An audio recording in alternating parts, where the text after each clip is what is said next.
that I came. It was super weird. That was the first time that I actually came, so the only thing that I could compare it to at that point was the taste of avocado. It's actually pretty much the same. The first time I got stoned, I ran into my friend's bedroom, and I hung onto each corner of the mattress, because I knew beyond a shadow of a doubt that I would be flung into space if I didn't hold tight. 2 years before that, I went to my first concert, and I was high all night. And the first time someone clapped for me on stage, I floated 3 inches off the pavement walking home. Only one girl has ever really wrapped my stomach into pretzels. She didn't give me butterflies. She gave me pterodactyls. And the first time I kissed her was like the first time I saw fireworks, which was like the sky, first kissing me in the eyeballs.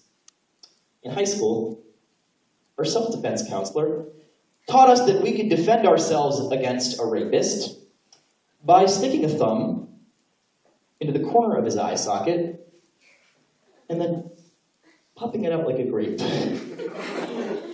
Babe, for the chance to be with you, I would pop my own eyeball out and say, here, I only have eyes for you. So no matter where you went, every time you pulled out a handful of loose change, I'd get to wink at you. And 1,000 miles away, you'd think of how charming I am. Me, weaving blindly through LA traffic. You, in some bullshit other place. But you shouldn't leave first times until the end of summer. Because you went off to college. Years passed. You gradually stopped calling anymore, and that first kiss hardened into the last. My love. Retarded. Preserved. A pterodactyl in a tar pit. The music over before it started. A lost guitar pick. I stopped trying to match it. Searching for some magical attachment, because marriages are not fucking Disney movies. Bad marriages are sandcastles. Good marriages are McDonald's hamburgers. Because you could leave a good marriage on a plate in the sun for 30 years and it stays pretty much the same. The key, my parents tell me, is to fight routine.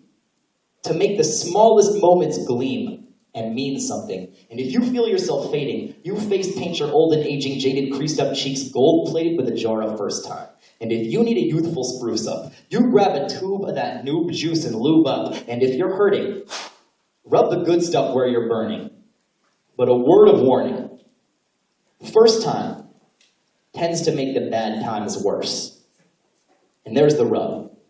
It doesn't make things better, just louder. It amplifies a murmur, because great is greater. Greater is greater, and broke is broker.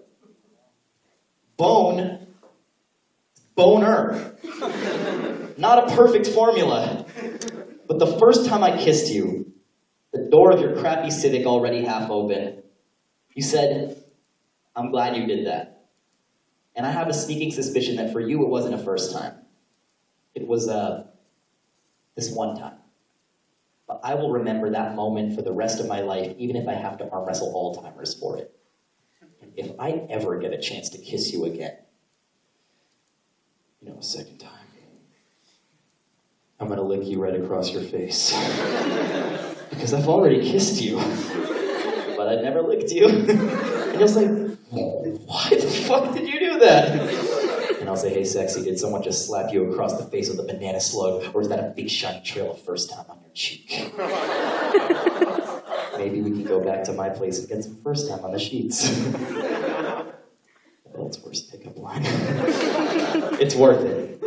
After all, there was nothing like the first time. The first time's always perfect. Thank you.